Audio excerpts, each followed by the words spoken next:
আমাদের গৌরব, আমাদের অহংকার, বাংলার ভাত, জাতীয় পার্টির মাননীয় চেয়ারম্যান জেএম কাদের, মন্ত্রীবরিষ্ঠ, দলের সদস্যী, মহাসচিব, ধন্যবাদ সাধারণ সহ সম্মানিত নেতৃবৃন্দ, উপস্থিত ভাই ও বোনেরা, আসসালামু আলাইকুম।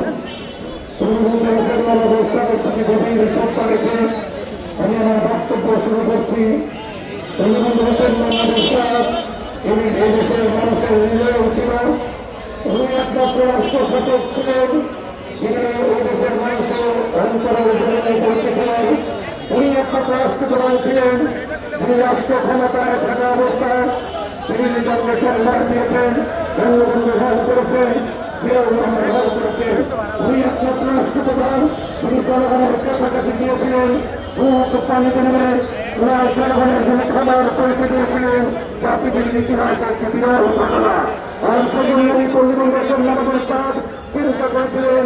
এই অবস্থা যে আমাদের মানুষদের কিভাবে উন্নত করা যায়, কিভাবে উন্নত সংযুক্ত স্বাধীন স্বাধীন দেশ গঠন করা যায়, সেই উপলক্ষে উনি উপজেলা সিস্টেম চালু করেছিলেন।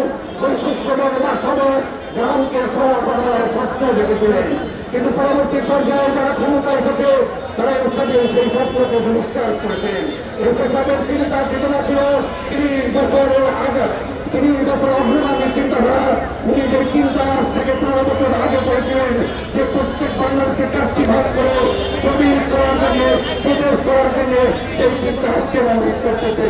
সেই জন্য প্রিয় ভাই এবং বোনেরা, আজকে যে সরকার ব্যবস্থা, এই সরকার ব্যবস্থা কোন অবস্থাতেই নিরপেক্ষ নির্দলীয় সরকার নয়। এই সরকার হচ্ছে ২-৩টি হাতে দলের সরকার। এই সরকার বাংলাদেশের রাজনৈতিক দলগুলোকে আজ থেকে বেশি রাজনৈতিক দলকে সবার প্রিয় অত্যাচার নির্যাতন করছে।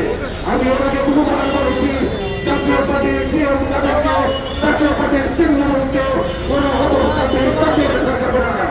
আমরা রাজনীতি ছিলাম, রাষ্ট্রপতি আছি, রক্ত দিব, জীবন দিব, কোন এই সরকারও কাছে বন্ধ করবে না।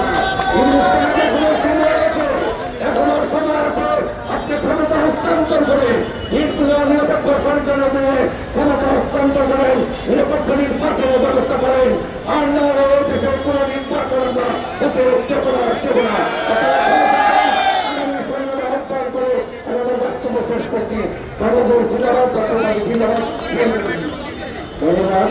এ পর্যায়ে উপজেলা নির্বাচন জাতীয় পার্টি ঢাকা মহানগর